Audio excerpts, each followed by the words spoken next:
வாங்க ஃப்ரெண்ட்ஸ், நம்ம இன்றைக்கி முருங்கீரை சாம்பார் வைக்கலாம்.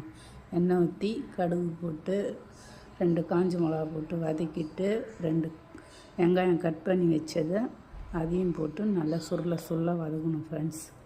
நம்ம வதக்கிட்டே இருக்கும்போது அதுக்கு முன்னாடி பருப்பு ஒரு டம்ளர் போட்டு மஞ்சத்தூள் 3 தக்காளி பெருங்காயத்தூள் போட்டு 3 விசில் விட்டு எடுத்து வச்சிடணும்.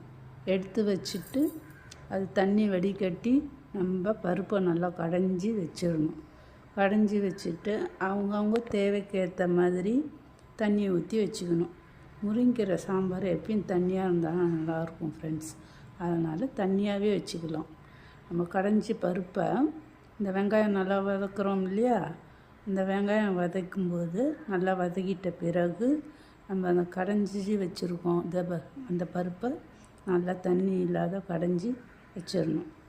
அந்த கடைஞ்ச பருப்பை எடுத்து நம்ம அந்த வெங்காயம் வதக்கி வச்சுருக்க அந்த வெங்காயத்தில் ஊற்றிடணும்.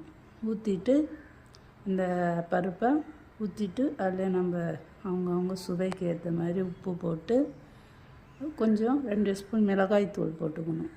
2 ஸ்பூன் மிளகாய்த்தூள் போட்டு ஒரு 10 நிமிஷம் நல்லா அந்த பச்சை வாடை போகிற வரையும் நல்லா கொதிக்கணும் ஃப்ரெண்ட்ஸ். நல்லா ஊற்றி நல்லா கொதிக்க வைக்கணும். நல்லா கொதிக்க வச்சு இது உப்பு போடணும். 2 ஸ்பூன் மிளகாய்த்தூள் போடணும். போட்டு நல்லா கொதிக்க வைக்கணும். ஒரு 10 நிமிஷம் கொதிக்க வச்சா போதும். வீட்டு மிளகாய்த்தூள் தான், வீட்டிலே அரைச்சது தான் ஃப்ரெண்ட்ஸ். நான் அப்பயும் அதுதான் போடுவேன். அந்த மிளகாய்த்தூள் போட்டு உப்பு போட்டு நல்லா தண்ணியாக கலவையாக போட்டு ஒரு 10 நிமிஷம் கொதிக்க வைக்கணும்.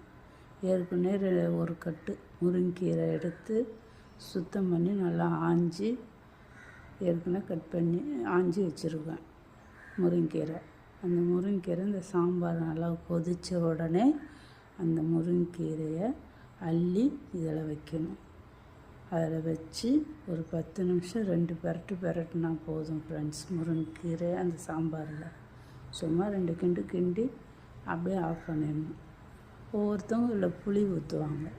புளி வேணால் அந்த முருங்கீரை போடுறதுக்கு முன்னாடி சாம்பார் கொதிக்கும்போது ஒரு கொட்டை புளி வேணால் நம்ம ஊற்றிக்கலாம்.